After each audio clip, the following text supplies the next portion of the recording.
Semangat pagi anak-anakku sekalian, salam bertemu kembali dalam pembelajaran kita ekonomi. Semoga kita tetap menjaga prokes supaya pandemi ini cepat berlalu dan kerinduan kita untuk bertatap muka bisa tercapai. Nah, kalau minggu lalu anakku kita sudah belajar tentang manajemen, yaitu mengatur, mengkoordinir, di mana manajemen itu dibagi atas 5, manajemen produksi, pemasaran, personalia, keuangan, dan administrasi. Nah, apa makna manajemen itu untuk diri kita? Tentu memanajemen diri kita. Apanya? 1, memanajemen waktu kita, uang kita, harta kita, kesempatan kita untuk meraih masa depan, dan sebagainya. Itulah yang mau kita lakukan dalam kehidupan kita sebagai orang yang sudah mempelajari manajemen. Nah, pada kesempatan ini yang mau kita bahas adalah tentang badan usaha dalam perekonomian. Badan usaha terdiri dari 2 kata, badan dan usaha. Badan berarti lembaga, usaha berarti kegiatan. Berarti ada lembaga yang mengelola satu kegiatan atau beberapa kegiatan. Badan usaha dalam perekonomian Indonesia. Badan usaha itu adalah kesatuan yuridis. Yuridis itu hukum. Dan ekonomis. Ekonomis berarti ada di dalamnya prinsip efisiensi dan prinsip efektivitas. Kalau ada prinsip efektivitas dan efisiensi, berarti di sana ada yang namanya prinsip ekonomi, yaitu mencari keuntungan. Sekali lagi, badan usaha adalah kesatuan yuridis atau hukum dan ekonomis, berarti gabungan dari 2, yang bertujuan mencari laba, ini dia ya, dan melayani kepentingan umum atau public service. Jadi selain dia mencari keuntungan, juga dia melayani kepentingan umum. Apa misalnya? Menyediakan kebutuhan kita sehari-hari, atau menyediakan transportasi, menyediakan uang untuk dipinjam. Tapi ingat, mereka menyediakan itu semua pasti tidak lepas dari motif mencari laba. Oke. Badan usaha berbeda dengan perusahaan. Iya, dari kalimatnya aja berbeda. Tapi terkadang seringkali orang-orang mengatakan badan usaha itu sama dengan perusahaan. Tapi dalam ilmu ekonomi berbeda badan usaha dengan perusahaan. Di mana perusahaan itu adalah kesatuan teknis. Badan usaha tadi kesatuan yuridis dan ekonomis. Tapi badan usaha perusahaan itu adalah kesatuan teknis. Teknis berarti teknik, metode, cara yang bertujuan mencari laba. Jadi ada beberapa teknik dilakukan dalam perusahaan itu untuk mencari laba. Ada beberapa tahap, sehingga ditemukanlah apa tujuannya. Dan tujuan akhirnya adalah mencari laba. Nah, secara detailnya perbedaan badan usaha dengan perusahaan kita lihat seperti dalam tabel yang kami buat di bawah ini.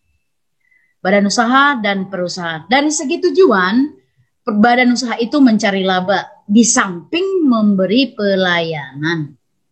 Dia mencari laba juga motifnya, tetapi juga memberi pelayanan. Iyalah, kalau yang diciptakannya itu tidak bisa memberi pelayanan kepada masyarakat, bagaimana laku? Kalau tidak laku, bagaimana dia mencari laba? Sedangkan perusahaan tugasnya bukan terutama mencari laba, tetapi menghasilkan barang atau jasa. Contoh, perusahaan bengkel, jasa. Perusahaan sepatu, barang. Perusahaan perhotelan, jasa.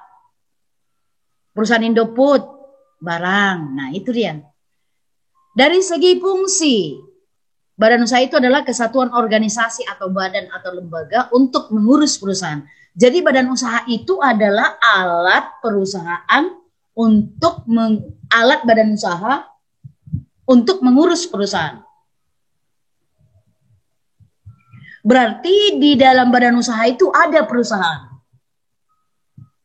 Dalam badan usaha itu ada perusahaan. Kita andaikan aja anakku telur.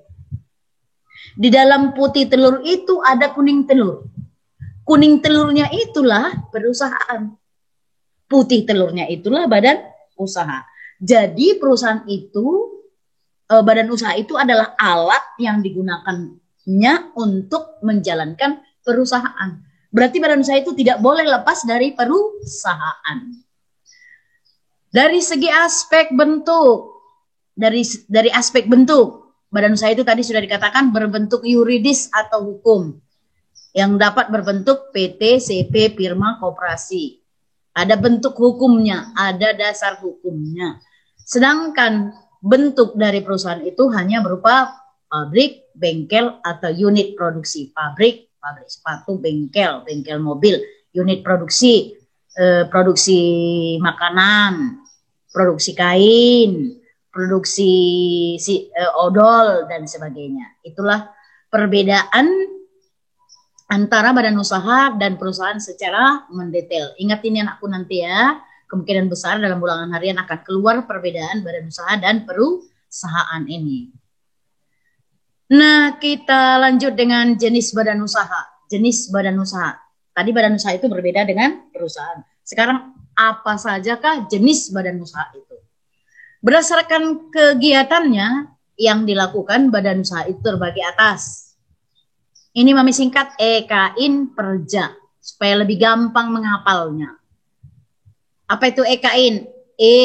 EK-nya ekstraktif, A-nya agraris, IN-nya industri, Per-nya perdagangan, J-nya jasa. Singkat dengan EKIN Perja.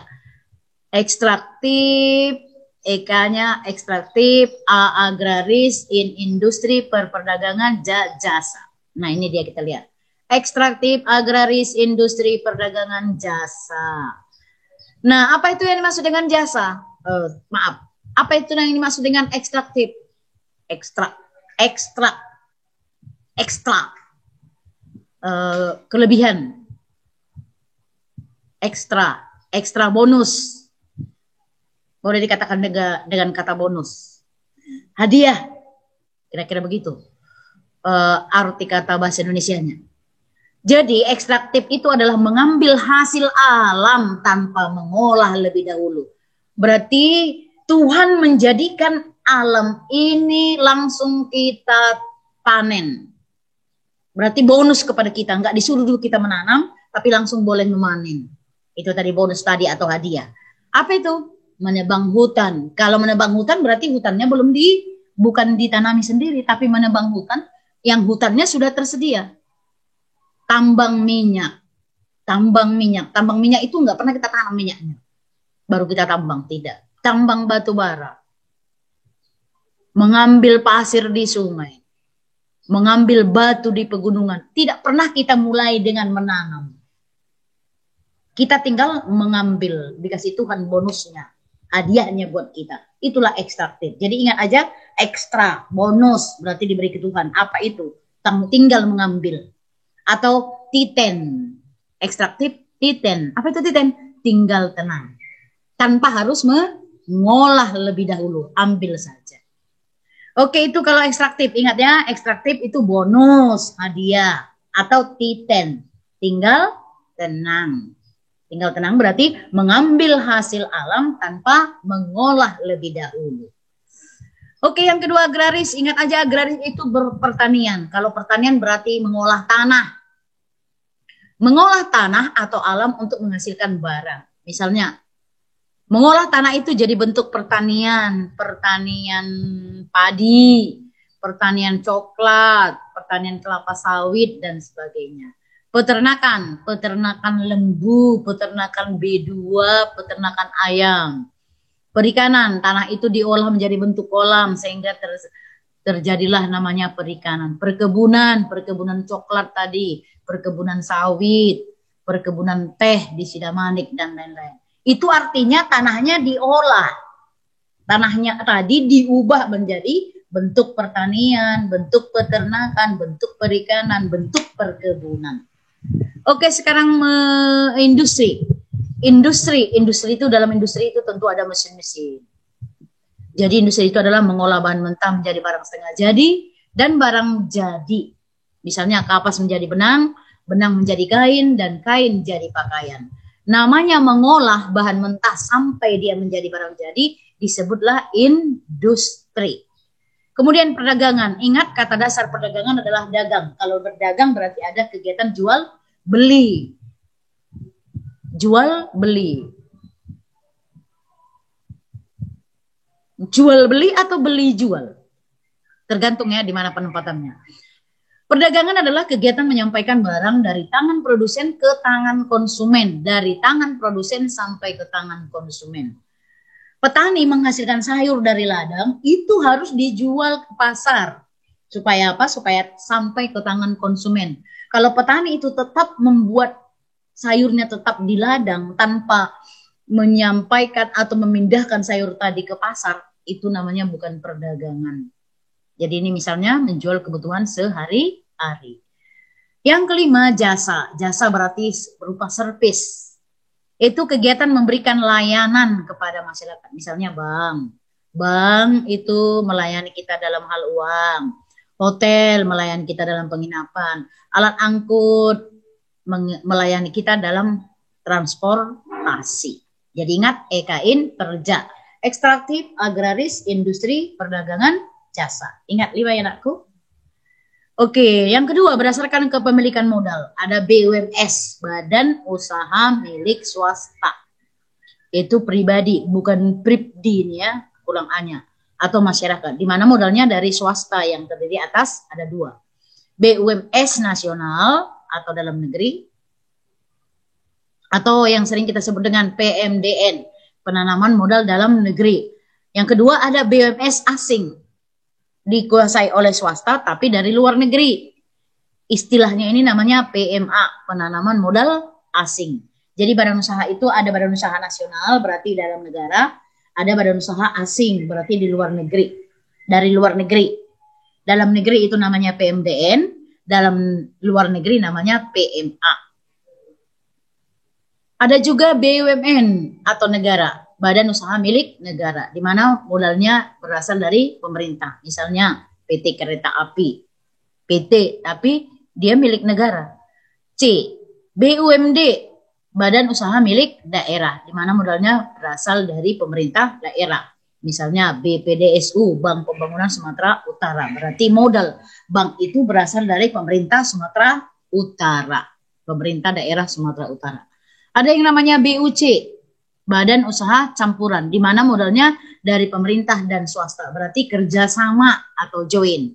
Misalnya PT Pembangunan Jaya yang modalnya dari Pemda DKI Jakarta dan swasta. Berarti ada 2 gabungan pengusaha, yaitu antara pemerintah dan swasta. Mungkin supaya lebih cepat dia bergerak, cepat berlangsung, cepat memanfaatkan hasilnya. Oke, sekarang berdasarkan wilayah negara. Ada badan usaha PMDN yang tadi sudah ya. PMDN penanaman modal dalam negeri. Di mana modalnya dimiliki masyarakat negara itu sendiri. Jadi milik kita.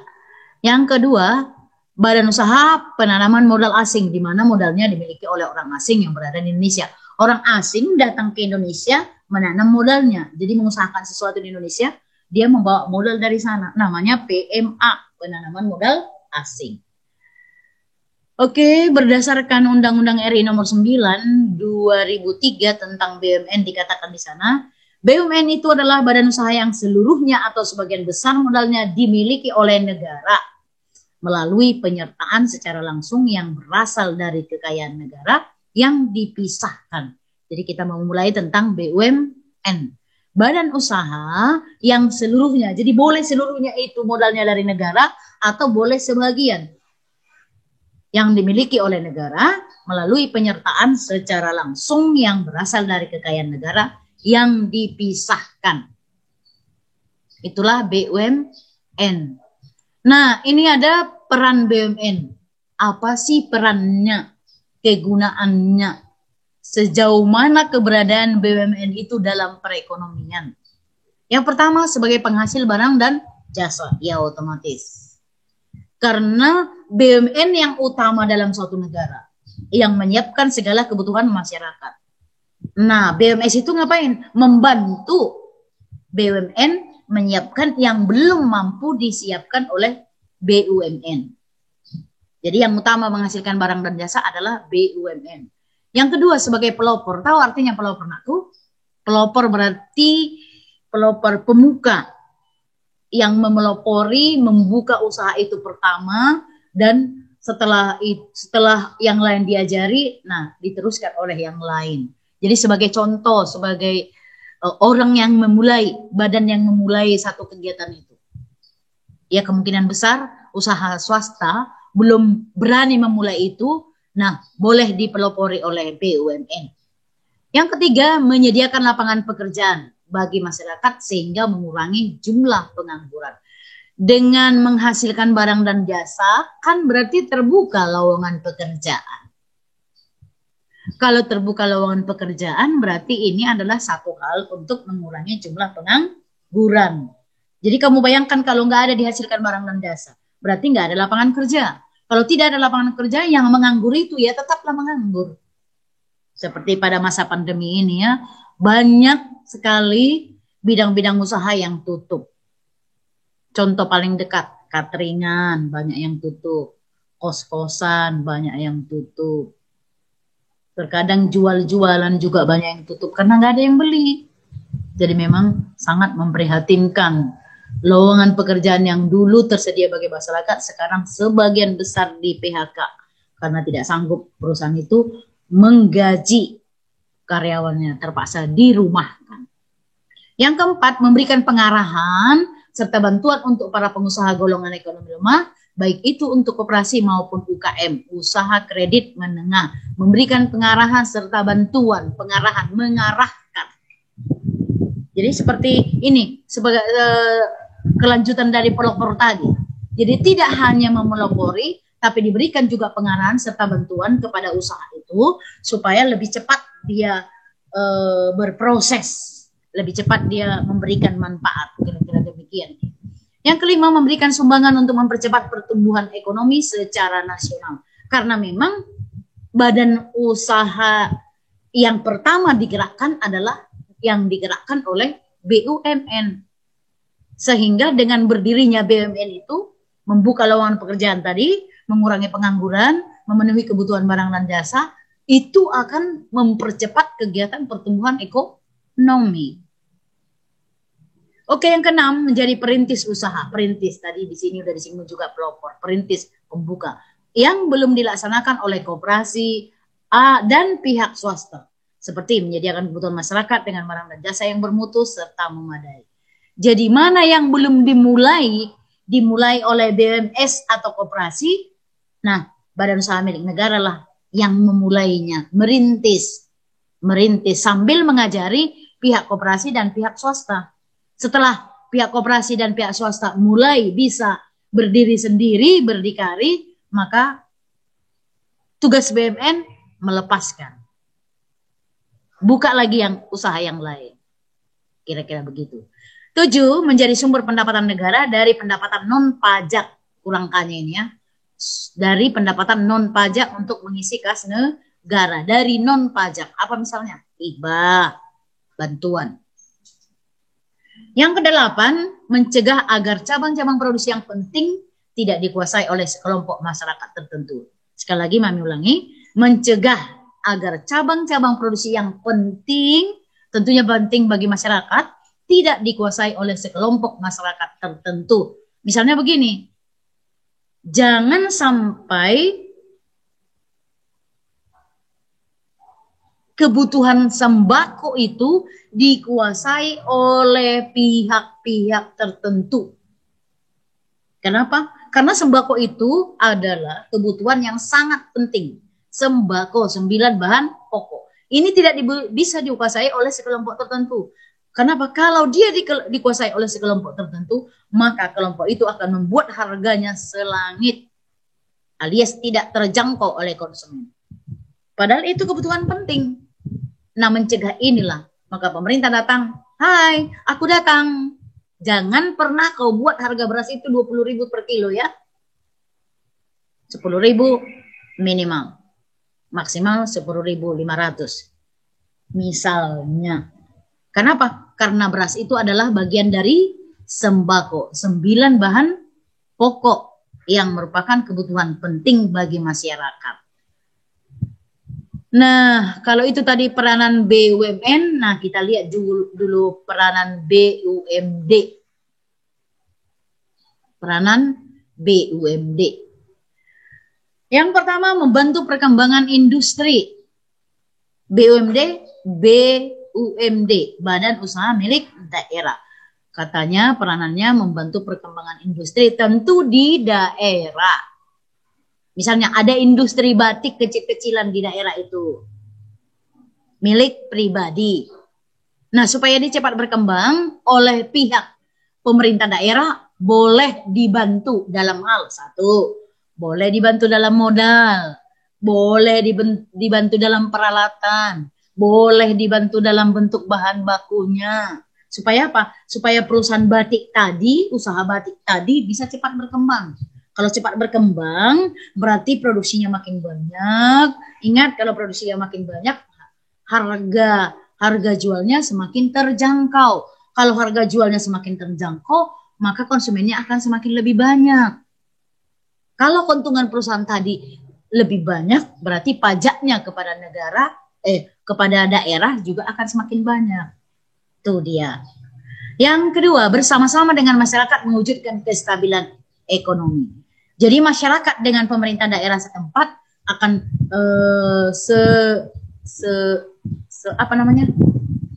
bergandengan tangan, mewujudkan kestabilan ekonomi di daerah itu dengan cara bekerja sama. C. Memenuhi kebutuhan barang dan jasa untuk masyarakat, khususnya untuk daerah tersebut. Karena boleh saja di daerah yang satu dengan daerah yang lain kebutuhan itu berbeda. Contoh, kebutuhan di pinggir pantai, nggak butuh sepatu high heel, iya kan? Yang butuh apa? Sepatu bot, supaya bebas pergi ke pinggir pantai. Tentunya untuk mereka-mereka di pinggiran pantai disiapkanlah sepatu bot. Oke, bentuk dan jenis kegiatan usaha BUMN. Ada BUMN yang bentuknya perum, perusahaan umum, ada yang bentuknya badan usaha perseroan atau persero atau PT. Nah, apa itu perum? Perum itu adalah di mana modal keseluruhannya dimiliki negara, perusahaan umum, semua dimiliki oleh negara. Jadi, perum itu sepenuhnya milik pemerintah dan tidak membagikan perusahaan dalam bentuk saham. Artinya, saham perum itu tidak dibagi-bagi, tidak dijual. Kenapa? Karena itu adalah milik pemerintah. Nanti kalau dijual ke masyarakat, motifnya jadi lain. Apa jadinya motifnya? Mencari keuntungan sebesar-besarnya. Nah, apa tujuan perum itu? Guna menyertakan modal di dalam usaha lain dengan persetujuan menteri yang berwenang. Walaupun modalnya dari negara, tetapi sistem pengelolaannya dipisahkan dari kekayaan negara. Iya, jangan digabung kekayaan negara dengan kekayaan badan usaha perum tadi, supaya kelihatan sampai di mana perkembangan usaha perum tadi. Tetap modalnya dari negara, tapi harus dipisahkan dari kekayaan negara. Artinya dompetnya beda gitu loh. Dompet APBN beda, dompet perusahaan umum beda. Sehingga kita mengetahui seberapa besar keuntungan kita dari perum tadi. Nah, yang kedua, persero. Itu di mana modalnya sebesar 51% dari keseluruhan total modal dimiliki negara. Sisanya 49% lagi boleh dimiliki oleh pihak lain. Jadi 51% itu wajib milik pemerintah, selebihnya boleh diberikan kepada orang lain atau swasta.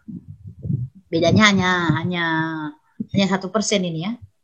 Berarti kira-kira persero itu 50-50, setengah dimiliki modalnya oleh pemerintah, setengah lagi dimiliki oleh masyarakat. Kira-kira kalau setengah-setengah modalnya menurutmu bagaimana? Apakah pengelolaannya lebih baik lagi atau bagaimana? Setengah-setengah.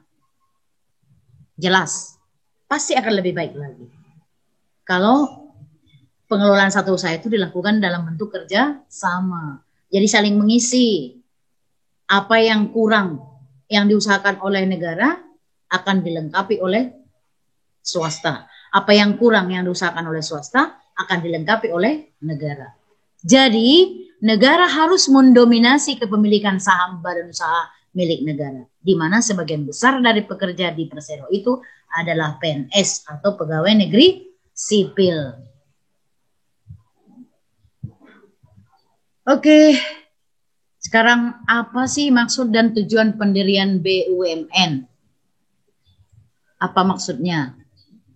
Yang pertama, memberikan sumbangan bagi perkembangan perekonomian nasional pada umumnya.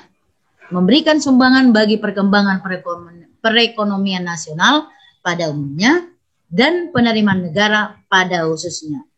Jadi untuk apa didirikan badan usaha milik negara itu? Untuk perkembangan perekonomian nasional. Nasional berasal dari kata nation.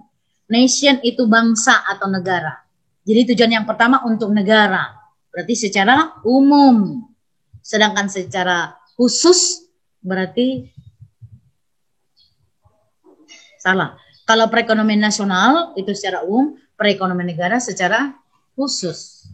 Nasional berarti nation, bangsa ini. Yang kedua, apa maksud dan tujuan dari pendirian BUMN itu? Mengejar keuntungan. Ya jelas. Nggak ada satu kegiatan pun yang dikatakan tidak berdasarkan motif keuntungan. Pasti. Terkadang saya aja mau ke kamar mandi cari jalan yang lebih pintas. Karena ada motif keuntungan yang saya ambil. Apa itu? Menghemat waktu. Menghemat energi. Menghemat sepatu. Kok dihemat sepatu? Iyalah kalau jauh perjalanannya kan alas sepatunya habis. Iya kan? Apalagi ini badan usaha. Pastilah motifnya ada. Bahkan mungkin diusahakan semaksimal mungkin. Yang ketiga, menyelenggarakan kemanfaatan umum. Kemanfaatan umum berarti pelayanan umum berupa penyediaan barang dan jasa yang bermutu tinggi dan memadai bagi pemenuhan hajat hidup orang banyak. Jadi menyiapkan barang dan jasa yang bermutu tinggi dan memadai. Memadai berarti cukup jumlahnya, jangan sampai kekurangan. Bermutu tinggi berarti kualitasnya hebat. Apa contohnya?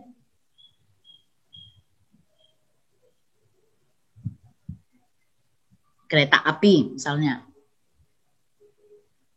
Kereta api. Bagaimana supaya pelayanan di kereta api itu lebih efektif dan efisien? Kita beli tiketnya, kita hubungkan ke komputer, kita bayar dulu. Keluar kodenya di komputer. Terus nanti kalau kita mau masuk, tinggal tunjukkan yang di print komputer tadi. Jadi lebih efektif dan lebih efisien dibanding dulu.